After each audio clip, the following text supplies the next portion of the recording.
alumna de nosotros, como brillantes son nuestros alumnos y alumnas, y ella escribió un texto, porque aquí respondemos con textos a los libros, respondemos escribiendo, escribió un texto para el doctor, y bueno, está el texto de Aníbal Gutiérrez, y bueno, pues les dejo con el doctor Curcio. Es un honor que estés aquí, es un privilegio, y adelante. Bueno, como habíamos conversado, ya tenías preparado, ¿no? Y ya que nos iba a acompañar participando. Buenas noches, gracias por su asistencia. Quiero agradecer al maestro, al escritor Arturo Córdoba, quien me hizo la invitación para leer y comentar este libro, que fue para mí un reto, un honor también, por el nombre, por el autor, pesa muchísimo. Además de que es la primera vez que comento un texto que no es de ficción, pero me agrada mucho el ensayo y la crítica literaria, entonces va por ahí. El escritor y ensayista Gabriel Said nos recuerda puntualmente el valor del ensayo, el cual no desciende de la memoria científica, sino del diálogo filosófico, del saber que se busca en la reflexión con otros. En su lúcido libro, La poesía en la práctica, señala: todo hombre debe ensayar, pensando a solas, hablando con su prójimo, escribiendo y quizá publicando, mientras hable, escriba o publique de cuestiones que lo cuestionen. Debemos leer con detenimiento, leer más allá de los discursos demagógicos impuestos por unos cuantos.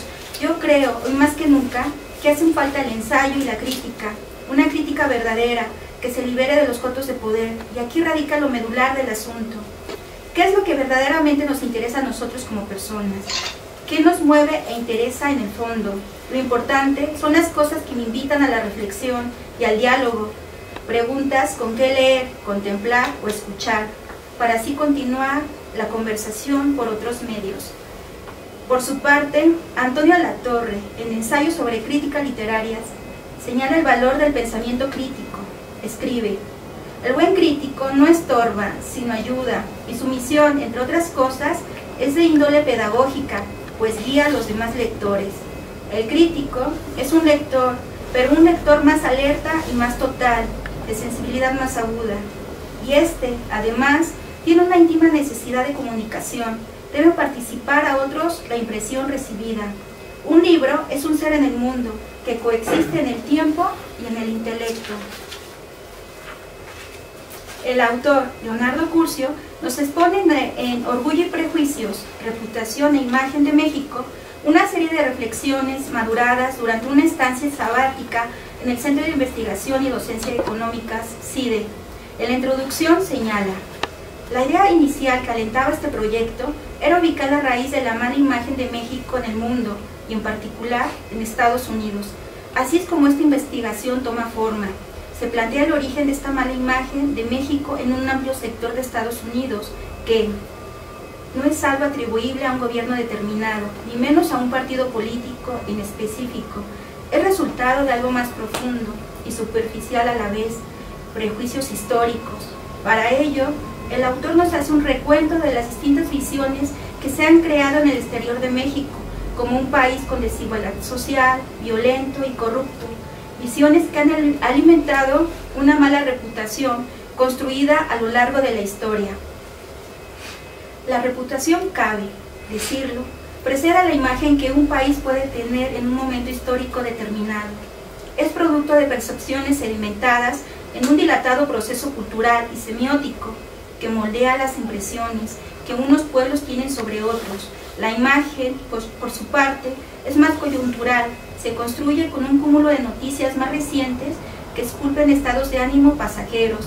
Una buena reputación sirve a un país para salir de una crisis de imagen. ¿Cómo nos ven en Estados Unidos? Como nos ven en Estados Unidos impacta en cómo nos ve el mundo. Por ello, este libro plantea una serie de propuestas y estrategias que ayuden a combatir esa mala imagen y a construir una buena reputación que sostenga la credibilidad del Estado. Es un error apostar por una imagen de país moderno y vibrante, pero sin renovar el sistema político. De lo contrario, las maniobras cosméticas, como señala, se vienen abajo, terminan por reflejarse, verse como un verdadero show, apunta el autor. El país tiene que edificar un sistema nacional anticorrupción que ofrezca credibilidad adentro y fuera, porque su reputación sigue siendo, si se permite la analogía, la de un casino donde para ganar hay que ser cercano al dueño. México, a lo largo de su historia, ha tenido periodos buenos y malos, aciertos en sus políticas, como lo fue en el periodo de Cárdenas, que acogió a cientos de escritores intelectuales durante la Guerra Civil Española. Nunca México consiguió tanto prestigio externo como en ese trance.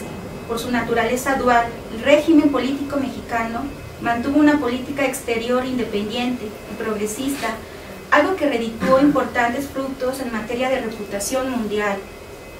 Construir una buena imagen del país, favorable en el exterior, particularmente en Estados Unidos, debe ser centro de atención prioritaria, dado el fuerte impacto y la concentración de intereses en el vecino país, además de que la forma en que nos ven ellos permea la forma en la que nos ven los demás países, agrega Curcio. El tema central es que nuestro principal socio comercial tenga una idea tan negativa de su vecino del sur. El problema no es solo la retórica intransigente de Trump, sino la imagen que nos precede y que alimenta y da sentido a ese antimexicanismo. Por ende, son prioritarias para México una renovación de la imagen y una elevación de la reputación mexicana. Finalmente, el libro concluye con un apartado titulado Líneas de acción y sugerencias, en el cual se expone la importancia de construir una nueva narrativa que proyecta al exterior las fortalezas y puntos fuertes de México y a partir de ella modificar la mala imagen y reputación del país.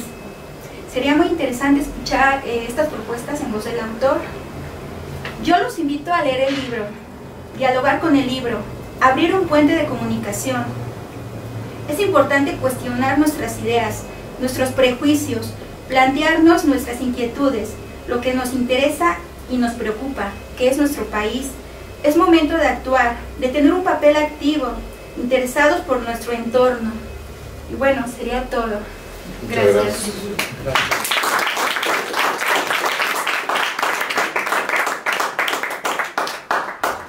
Bien, como habíamos comentado hace un momento, continuamos con esta presentación y sí quisiera agradecerle mucho al poeta Arturo Córdoba, a Leonardo y a ustedes la invitación para la presentación de este libro, Orgullo y Prejuicios, Reputación e Imagen de México. Para mí es un gran privilegio estar aquí con todos ustedes, escritores y, como diría Arturo, artistas y artífices de la palabra. Precisamente el autor del libro, Leonardo Curcio Gutiérrez, es eso, un artista, un artífice de las palabras y de las ideas que vienen con ellas. Hay que señalar que para comunicar, para ser buen escritor, hay que ser también un buen lector.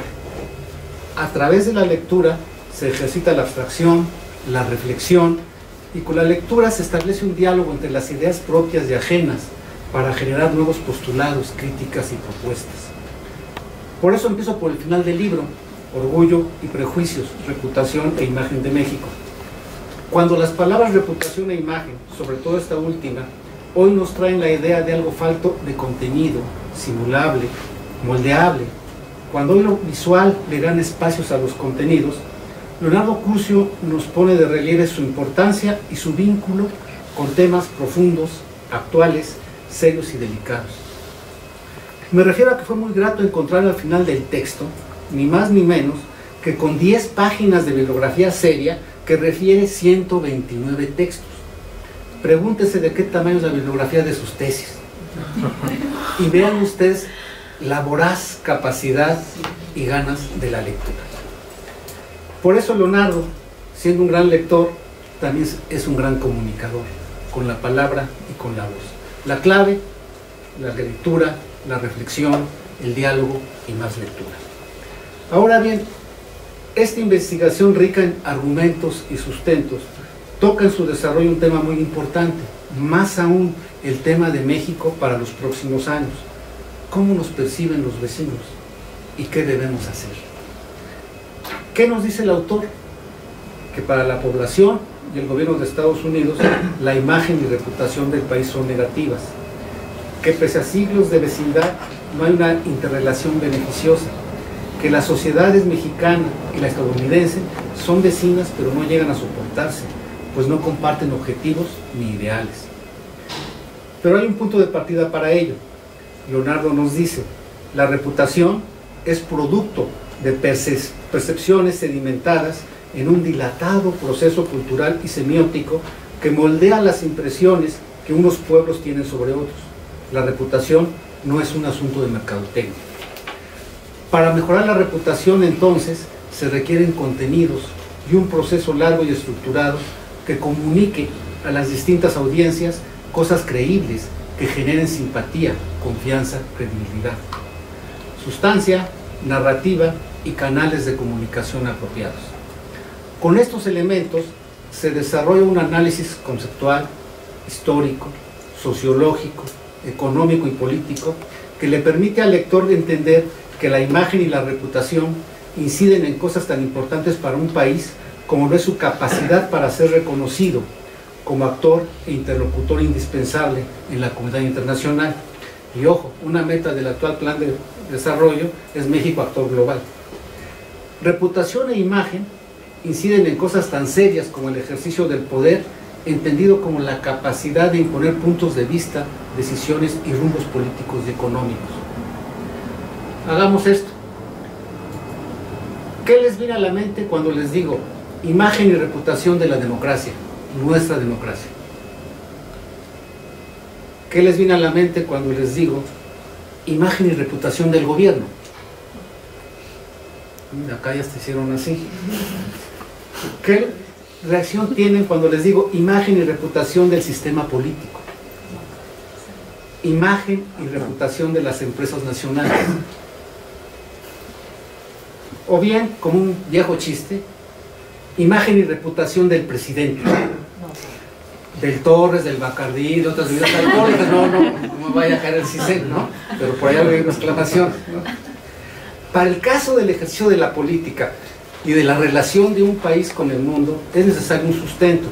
Es necesario articular la fuerza económica y política con capacidades, nos dice, de seducción y persuasión, caer bien y ser confiable. Para ambas esferas, Leonardo retoma y nos trae el concepto de poder blando.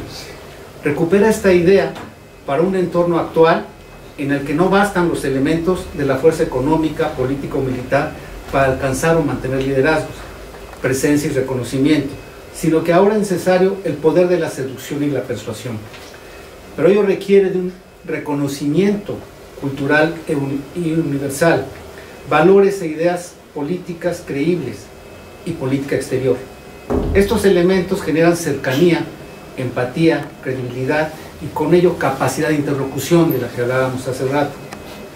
Pero esto requiere ser perdurable y darle mantenimiento. Como se trata de procesos sociales e históricos, estos elementos no están exentos de cambios, a veces no favorables. Leonardo nos pone ejemplos certeros en términos de ciudades atractivas o personas sujetas de nuestro crédito. Y hablando de esos momentos que van cambiando, que son procesos históricos y sociales, distintas coyunturas, pensemos imagen y reputación de México cuando México y el exilio español, o lo mismo cuando México y el Come si te vas.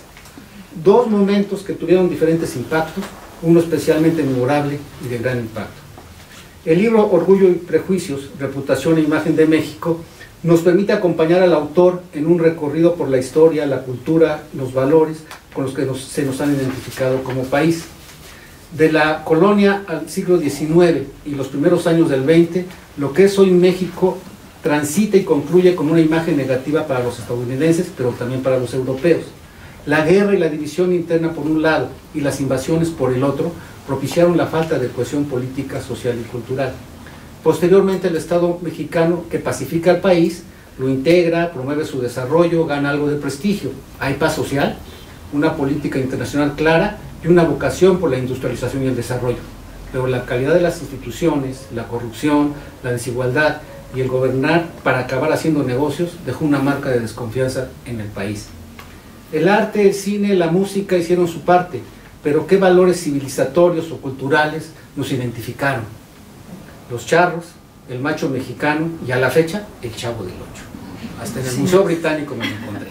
¿Sí? El análisis de Leonardo Curcio aporta mucha información valiosa e interesante para leer la historia con esta perspectiva de imagen y reputación. ¿Qué es lo que transmitimos a los otros? Pero el análisis para el siglo XXI, que es lo más cercano a nuestro presente, es deliciosamente enriquecedor. Además es la época de las encuestas, del tránsito del Homo sapiens al Homo videns y tal vez al Homo net, es decir, al Homo redes sociales. Es cuando irrumpen las nuevas tecnologías de información y comunicación, cuando la imagen y la reputación de todos está más expuesta, sí, incluyendo la de ustedes, ¿sí? Todo eso está expuesto a partir de las redes y cambia entonces el manejo de imagen y reputación, y hay verdades, medias verdades y cosas falsas en esto. Todo eso es lo que se puede comunicar. También el siglo XXI es el de una sociedad y economía globalizadas, y aquí el autor nos lleva a reflexionar, a preguntarnos cómo es que con tanto intercambio comercial y económico con Estados Unidos seguimos sin entendernos, respetarnos y tolerarnos. ¿Por qué desconfiamos el uno del otro? La historia sí cuenta, pero sin duda imagen y reputación. Los esfuerzos gubernamentales por cambiar han llevado a tener malos resultados. Y así el autor pasa a narrarnos casos de éxito en donde la imagen y reputación cambió radicalmente. Particularmente nos habla de 2 países donde tuvo éxito un esfuerzo en ese sentido. Hubo contenido, sí, pero también una política deliberada por comunicar y presentarse mejor. El reto es cómo dar sustento a un proceso de largo aliento que mejore la reputación y la imagen del país, cómo ganar espacios y capacidad de interlocución y de influencia en las grandes decisiones internacionales. No se trata de caer bien, se trata de que en estos tiempos una reputación internacional seria es la mejor forma de ser un país soberano. Muchas gracias y felicidades. Gracias, amigo.